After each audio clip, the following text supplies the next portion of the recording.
Bismillahirrahmanirrahim. Assalamualaikum warahmatullahi wabarakatuh. Alhamdulillahi rabbil alamin, wa bihi nasta'inu ala umurid dunya waddin. Wassalatu wassalamu ala asyrafil anbiya wal mursalin, nabiyina Muhammadin wa ala alihi wa sahbihi ajma'in. Ya ayyuhalladzina amanu taqullaha haqqa tuqatih wa la tamutunna illa wa antum muslimun. Yang saya hormati segenap takmir Masjid Syuhada, demikian juga segenap panitia amaliyah Ramadan Masjid Syuhada, Bapak Ibu sekalian, jamaah salat subuh, jamaah majelis taklim yang dimuliakan oleh Allah.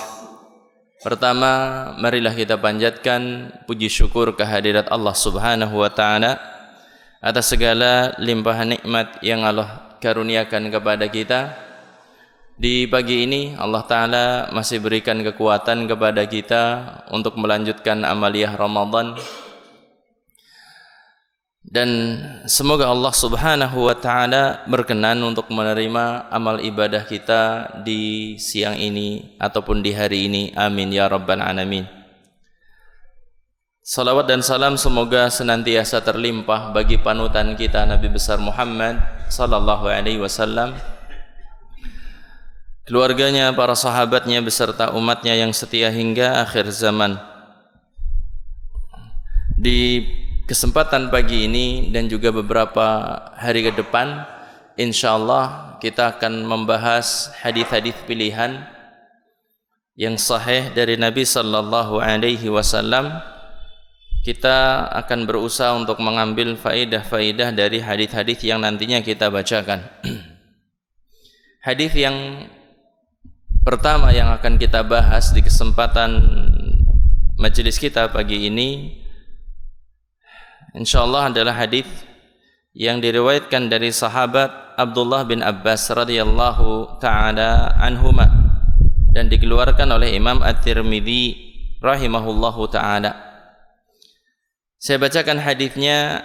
An Abil Abbas Abdullah bin Abbas radhiyallahu taala anhuma qala kuntu khalfan nabi sallallahu alaihi wasallam yawman faqala li ya ghulam inni uallimuka kalimat ihfazillah yahfazka ihfazillah tajidhu tujahak. Kita bahas hadis sampai di poin ini, atau kita nukilkan hadisnya sampai poin ini. Dari Abul Abbas Abdullah bin Abbas radhiyallahu anhuma, beliau menceritakan, pada suatu hari aku pernah berada di belakang Nabi sallallahu alaihi wasallam. Lalu beliau bersabda, "Nak, sesungguhnya aku akan mengajarkan kepadamu beberapa kalimat. Aku akan ajarkan kepadamu beberapa kalimat." Kemudian Nabi SAW menyebutkan, jagalah Allah, niscaya Allah akan menjagamu. Jagalah Allah, niscaya engkau akan mendapatinya di hadapanmu. Saudaraku sekalian rahimani wa rahimakumullah, sebagaimana tadi saya sebutkan bahwasanya hadis ini diriwayatkan oleh Imam At-Tirmidzi rahimahullahu ta'ala.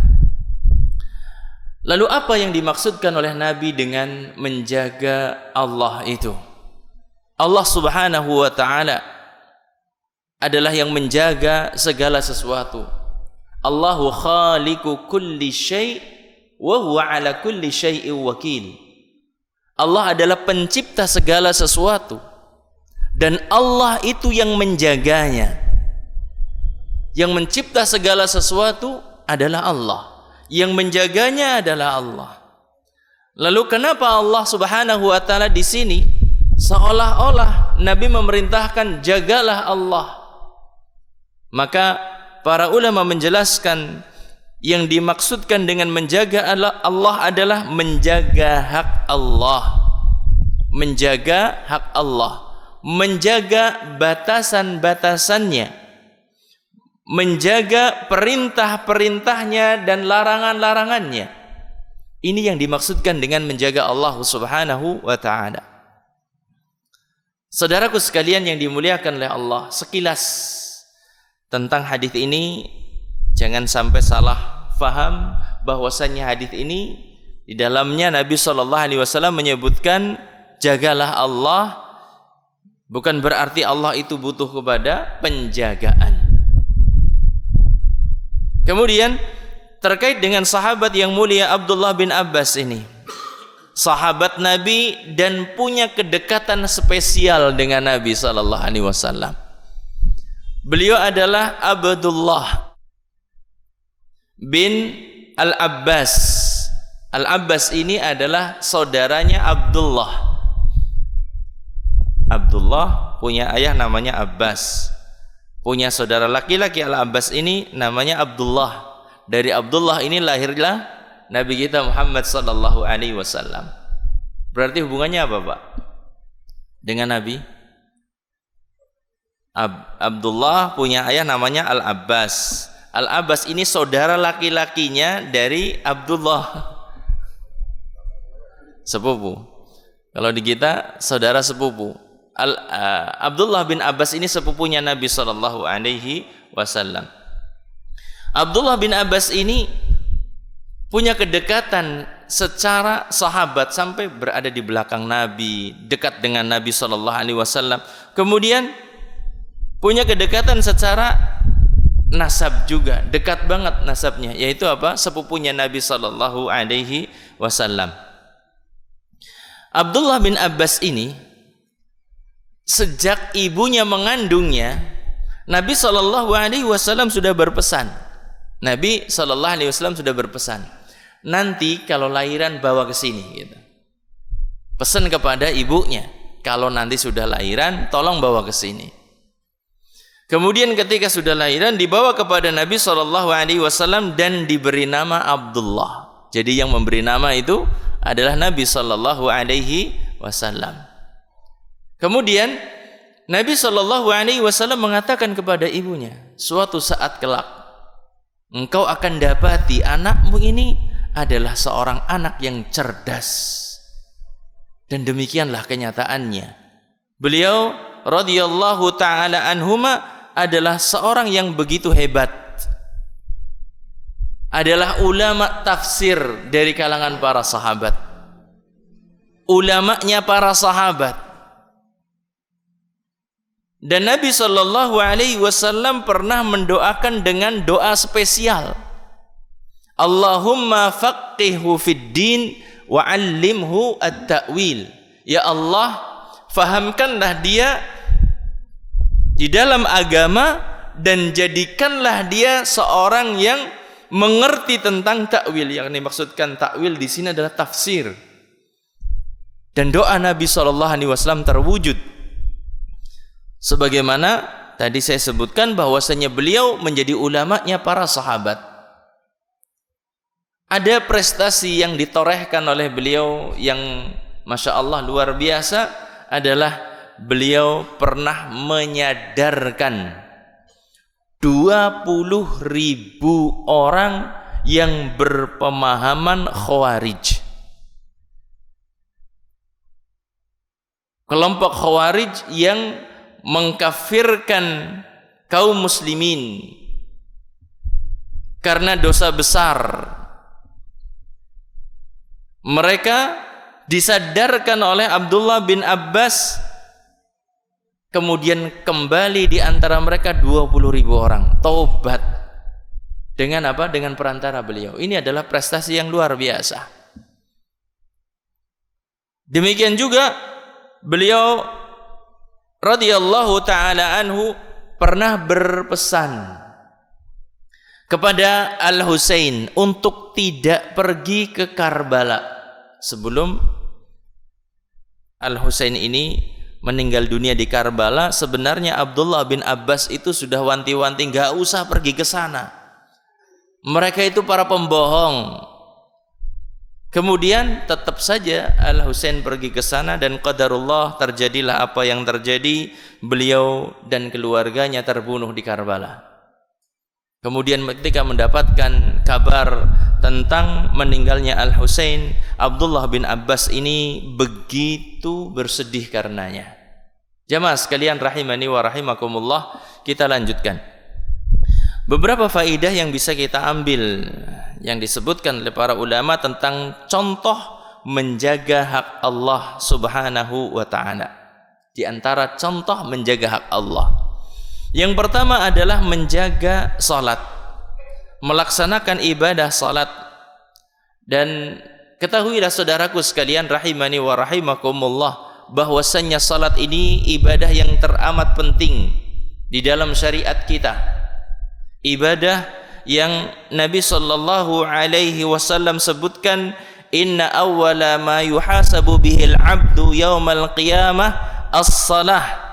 Sesungguhnya yang pertama kali bakal dihisab dari seorang hamba, yang bakal dihitung, yang bakal dilihat amalan hamba itu adalah salat. Fa in salahat qad aflaha wa anjah, wa in fasadat faqad khaba wa khasir. Jika salatnya baik, maka dia mendapatkan keberuntungan dan keselamatan. Dan jika salatnya rusak, dia akan menyesal dan akan menjadi orang yang merugi. Subhanallah. Dalam riwayat yang lain Nabi SAW menyebutkan, in salahat salaha sairu amalihi, kalau salatnya baik maka semua amalannya akan baik.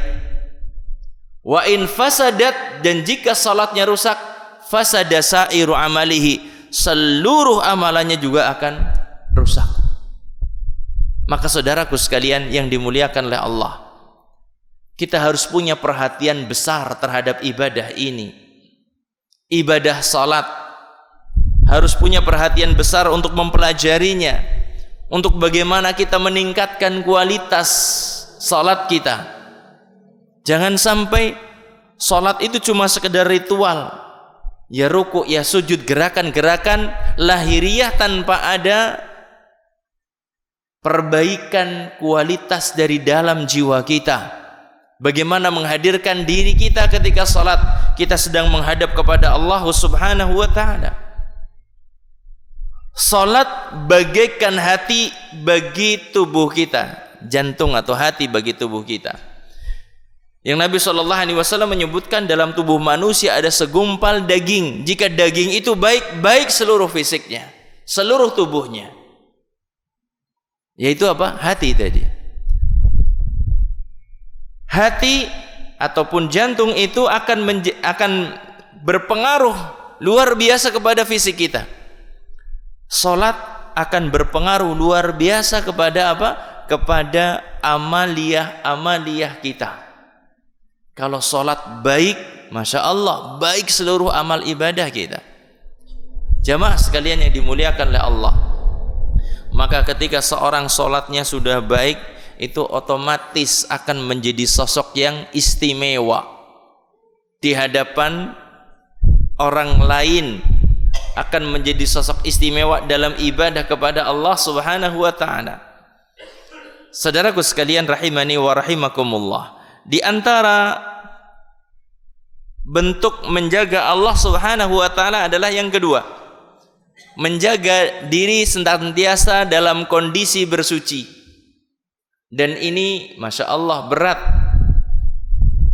Kok capek batal wudu kayak gitu.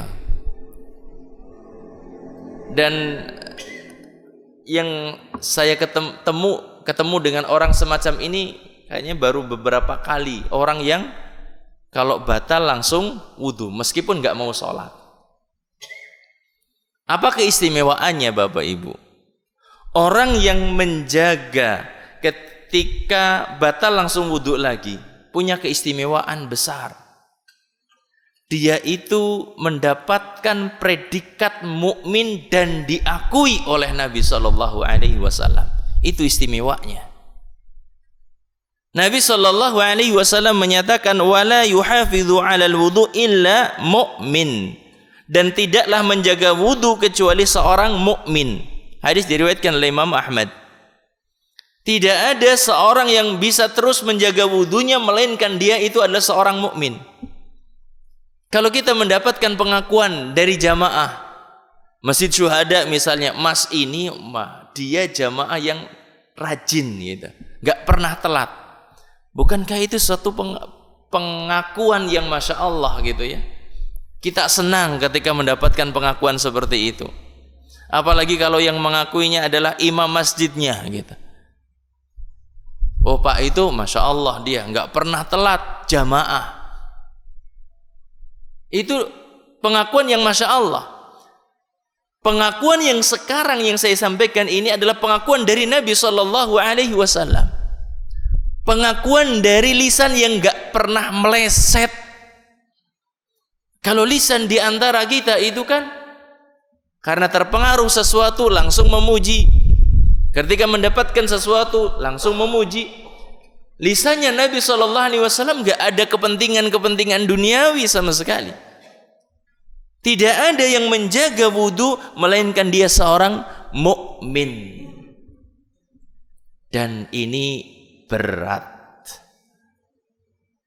Terbukti hanya sedikit yang bisa menjalankannya. Kalau mudah, mungkin panjenengan, saya semuanya ya sudah bisa mendapatkan itu semuanya. Tapi semoga dengan adanya hadis ini dibacakan, nanti jenengan punya greget, aku pengen jadi wong beriman kayak gitu. Aku pengen diakui sebagai umat Nabi Muhammad sallallahu alaihi wasallam. Bapak Ibu sekalian rahimani wa rahimakumullah. Selanjutnya di antara bentuk menjaga Allah Subhanahu wa taala adalah menjaga kepala. Menjaga kepala maksudnya menjaga penglihatan, menjaga pendengaran dari sesuatu yang diharamkan di dalam syariat kita. Nabi sallallahu alaihi wasallam beliau bersabda, "Kutiba 'ala ibni Adam nasibuhu minaz zina." Telah ditetapkan oleh Allah Subhanahu wa taala pada diri manusia itu dapat bagian dari zina. Jadi setiap kita itu pasti dapat bagian zina, itu telah ditetapkan oleh Allah Subhanahu wa taala. Mudrikun dzalika la mahalah, dan itu tidak bisa dipungkiri, pasti terjadi. Fal ainani zinahuma an-nazar, kedua mata zinanya itu melihat.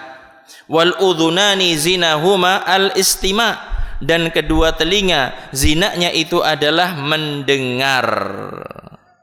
Jamaah sekalian, kaum muslimin dan muslimah rahimani wa rahimakumullah, apalagi di zaman kita sekarang ini. Di zaman kita sekarang ini, zaman di mana semuanya serba terbuka, maka berat sekali untuk bisa menjaga diri di zaman yang semacam ini. Semoga Allah Subhanahu wa taala karuniakan kepada kita semuanya keistiqamahan untuk terus dalam ketaatan kepada Allah Subhanahu wa taala. Yang belum menikah segeralah untuk menikah.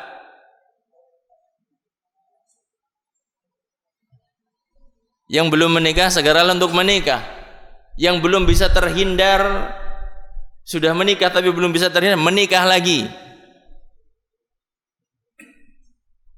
Aduh, ibu-ibu komentar. Yang gagal menikah lagi. Yang belum reda, di zaman sekarang ini kemana aja ada fitnah. Keluar kalau nggak melihat, di HP muncul fitnah. Kalau nggak ketemu dengan pemandangan di luar sana, dibuka di HP, segalanya terbuka sekali. Maka kita harus berusaha untuk meninggalkan.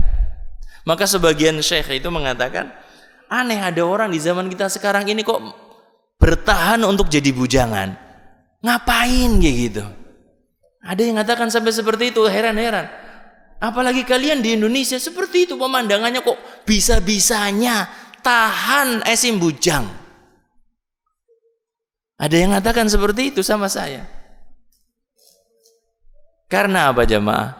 Karena tadi semuanya serba terbuka. Kalau di Timur Tengah masih mending, semuanya tertutup gitu ya, tertutup.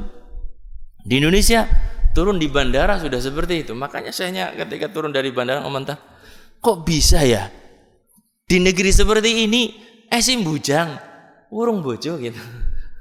Berat banget ini. Harus segera menikah katanya seperti itu. Jamaah sekalian yang dimuliakan oleh Allah, karena disebutkan oleh sebagian guru kita bahwasanya seorang bisa bertahan dalam kebaikan antara usia dia balik pertama kali itu sampai menikah itu kisaran 10 tahun. Jika memang dibimbing dalam kebaikan, akan bertahan. Kalau sudah 10 tahun itu biasanya jebol juga, rusak. Itu sebagian ustadz kita, guru-guru kita menyampaikan seperti itu. Bahwasanya apa? Bertahan seorang dalam kebaikan insya Allah bisa. Tapi kalau sudah 10 tahun lebih itu akan berat. Saudaraku sekalian yang dimuliakan oleh Allah, terkadang mata kita tidak mendengar, tidak melihat. Tetapi apa? Telinga kita mendengarkan maksiat tanpa ada pengingkaran sedikit pun. Ada orang rasanya orang lain, kita enggak beranjak dan kita enggak ngomong ini enggak boleh. Tapi kan aku orang melu, ya orang melu, tapi mendengar sesuatu yang haram. A dan B lagi, A, B, ada C-nya itu kita. A, B itu lagi ngerasani orang lain kayak gitu. Kita enggak melakukan pengingkaran. Kalau seandainya tidak mengingkari ya sudah pergi. Mohon maaf saya ada keperluan. Sudah. Keperluannya apa? Ya maksudnya keperluannya meninggalkan dosa kayak gitu. Tinggalkan dosa. Kalau seandainya bisa ingkari, nyun sewu, puasaan gitu dosane tikel matikel. Jenengan ngerasani wong. Ramadan ada kemuliaannya. Kok jenengan wani-wani yang ngerasani wong? Katakan seperti itu kalau mampu.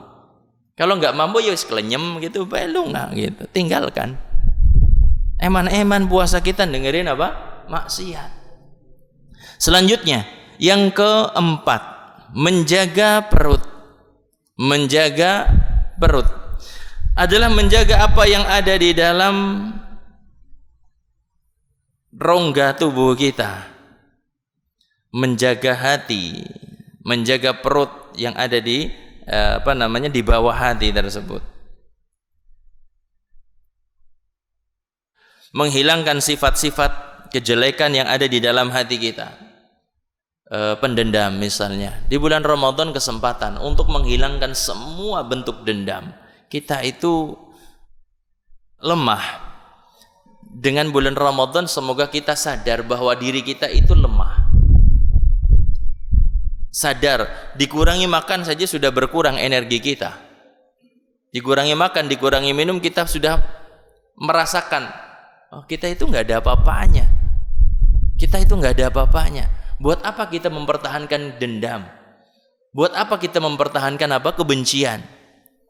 Kalau mau memberikan maaf, silahkan berikan maaf tanpa syarat ya. Saya sering katakan seperti itu. Kalau mau memberikan maaf, berikan maaf tanpa syarat. Kadang-kadang orang memberikan maaf tetapi dengan apa? Syarat. Wis tak maapura ngana, tapi aja ngeton maning. Aja ngeton maning nang ngarepku. Itu maaf apa seperti itu? Maaf yang seperti apa? Yang seperti enggak ada ketulusan. Berikan maaf sudah. Terkait dengan apa yang dia lakukan sudah serahkan semuanya kepada Allah. Kalau dia mendolimi kita, sesungguhnya kita nggak ada rugi sedikit pun, nggak ada rugi sedikit pun kalau dia benar-benar menyakiti kita. Yang rugi adalah dia. Suatu saat akan ada perhitungan. Sudah serahkan kepada Allah Subhanahu Wa Taala. Orang yang memberikan maaf itu akan dimuliakan oleh Allah. Kalau di zaman kita sekarang ini, sebagian orang punya keyakinan kalau memberikan maaf itu apa? Kehinaan. Padahal Nabi mengatakan, wa mazadallahu 'abdan bi'afwin illa izzan. Tidaklah Allah menambahkan kepada seorang hamba sifat pemaaf melainkan itu kemuliaan. Jadi kalau memberikan maaf itu kemuliaan.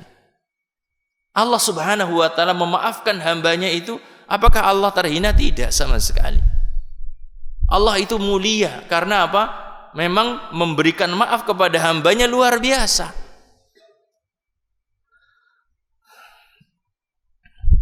Demikian juga menjaga perut itu adalah menjaga makanan yang akan dimasukkan ke dalam perut kita.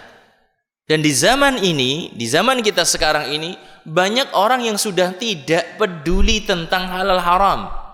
Yang dimakannya halal atau tidak, sudah tidak peduli lagi.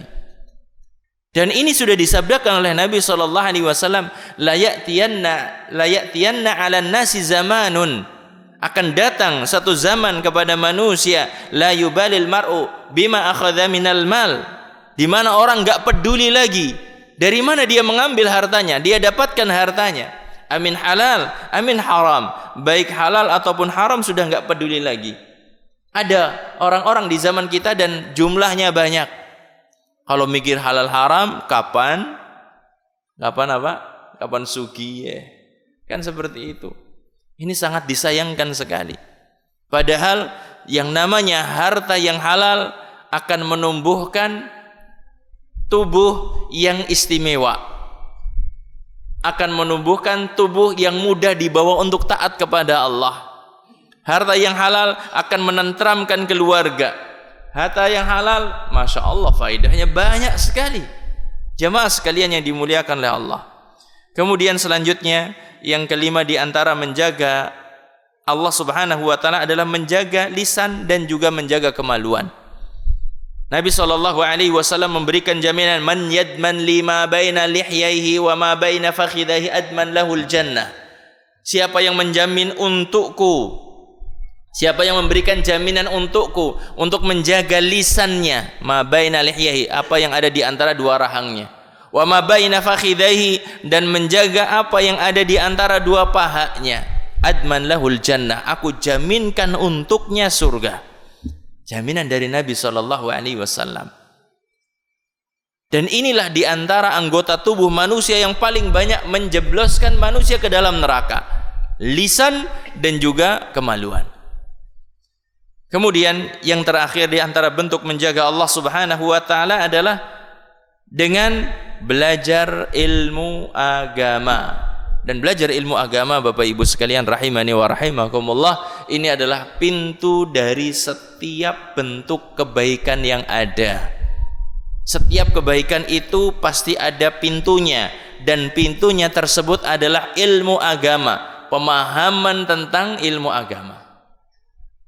Berusahalah untuk kita yang dengan kesibukan berburu dunia ini, paling enggak sepekan sekali ada majelis taklim yang panjenengan singgahi, ada majelis taklim yang jenengan datang ke sana. Satu pekan sekali saja. Kalau Ramadan ya memang momennya banyak majelis taklim gitu ya. Nanti kalau lepas Ramadan, Jal, mulai maning kapan? Syawal tanggal pira mulai wis? Sepekan jadi asik kekasihkan Ustadz, asik pada sibuk dan lain sebagainya. Sibuk ngolet apa jane gitu. Duit ora uli, agama ora uli. Kan repot kayak gitu. Astagfirullahaladzim. Dengan ustadz siapapun silahkan, di masjid manapun silahkan, sing penting ngaji. Ajakaken guyonan, jarene pengajian ternyata stand up komedi, itu kan bohong-bohongan namanya kayak gitu. Belajar agama itu ya belajar tentang sholat, belajar tentang wudhu, belajar tentang Quran, belajar tentang tafsir. Datangi majelis sepekan sekali, wis gondeli terus. Kalau seandainya itu jadi kebiasaan kita sampai mati, Masya Allah, luar biasa Bapak Ibu, luar biasa. Karena apa? Di sana akan ada perintah yang kita kenal, di sana akan ada larangan yang kita kenal. Kalau ada perintah kita bisa mengerjakannya, kalau kita tahu larangan kita bisa menjauhinya. Ini yang saya katakan bahwasanya majelis taklim adalah pintu semua bentuk kebaikan. Pahala sebesar apapun, kalau seandainya tidak dilandasi dengan ilmu akan berkurang pahalanya. Ibadah sehebat apapun kalau tidak dilandasi dengan ilmu juga tidak akan sempurna raihan pahalanya. Kaum muslimin dan muslimah rahimani wa rahimakumullah. Semoga Allah Subhanahu wa taala memberikan kemudahan kepada kita untuk menjaga hak-hak Allah Subhanahu wa taala. Ada pertanyaan yang masuk?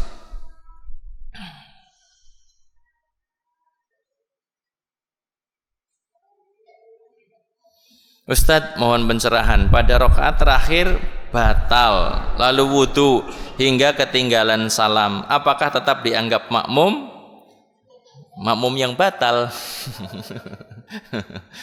Ya sudah tidak jadi makmumnya lagi. Tapi raihan pahala dia dapat, insya Allah pahala jamaah dia sudah dapatkan, Pak. Karena apa? Dia sudah bersama dengan imam dari awal. Itu usaha. Adapun terjadinya batal, itu adalah sesuatu yang Allah Ta'ala tetapkan sebagai ujian. Dan nyuwun sewu, ini pengetahuan, pemberitahuan.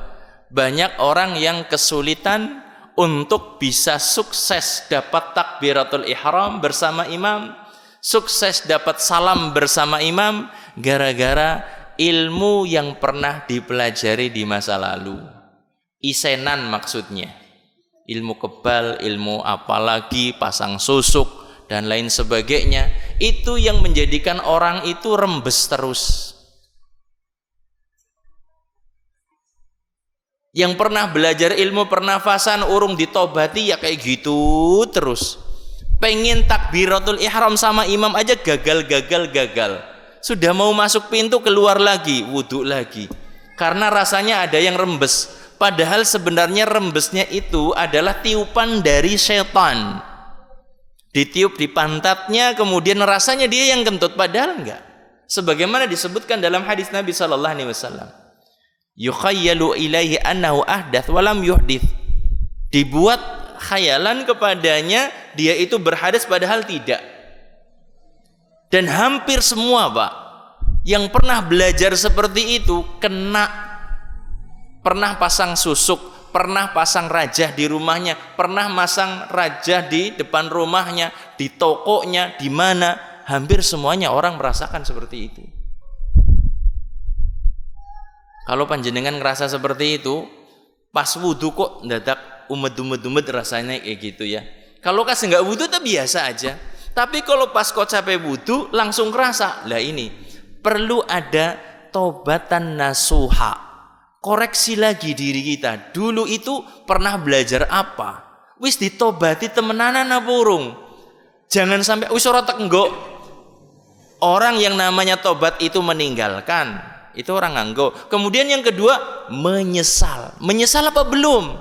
Kemudian yang tiga, janji sama Allah untuk tidak mengulanginya lagi. Dan di antara bentuk tobat kita yang sempurna adalah mengingatkan orang lain. Ingatkan anak-anak muda, ora usah ilmu-ilmuwan kayak gue lah, percuma. Katakan seperti itu. Berikan tanbih kepada anak-anak. Ilmu seperti itu nggak ada manfaatnya. Kur kesenggol kayak kongslet tapi orang apa-apa nih gitu kan? Emosian banget maksudnya gitu. Ilmu-ilmu seperti itu kan paling kayak gitu aja. Tidak lebih dari itu.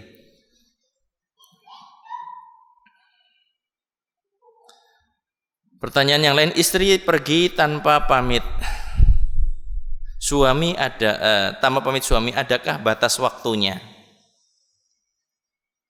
Inilah tadi yang saya katakan, nyari satu lagi, Pak. Dia yang sudah nggak ada wibawanya sama sekali. Suami istri pergi kok nggak pamit gitu kan? Kalau punya satu lagi kan, skarepmu gitu.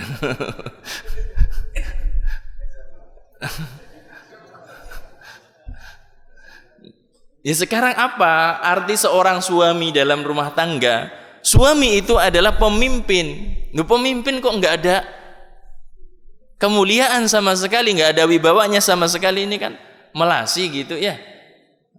Ini biasanya memang salah didik dari awal gitu, salah didik dari awal ataupun mungkin salah cari istri gitu.